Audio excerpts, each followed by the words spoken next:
তোমার তো আমি বিশ্বাস করি, আর তুমি এইভাবে আমার দোকানের টাকা মেরে দিলা। তুমি কিভাবে এরকম একটা কাজ করতে পারলা? আমার মুখে মুখে কথা বলো না, এবার মজা বুঝবা।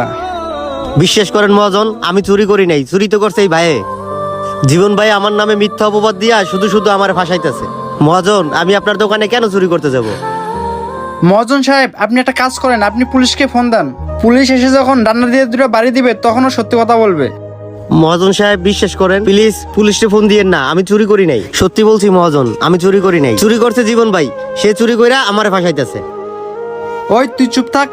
মহাজন সাহেব বিশ্বাস করেন, আমি আপনার পুরানো কর্মচারী। আমি আপনার দোকানে চুরি করবো কেন? আমি চাবো আপনার ব্যবসাটা আরো যেন উন্নত হয়। চুরি তো ও করছে। শোনো বন্যা, উনি আমার পুরানা কর্মচারী। ওকে বিশ্বাস করব না তোমাকে বিশ্বাস করব? বিশ্বাস করেন মহাজন।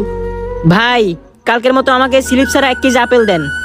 আল্লাহ, আজকে তো ধরা খেয়ে যাবো, কি যে এখন করি। ভাইয়া, এই নেন 100 টাকা। আমাকে স্লিপ ছাড়া 1 কেজি আপেল দেন।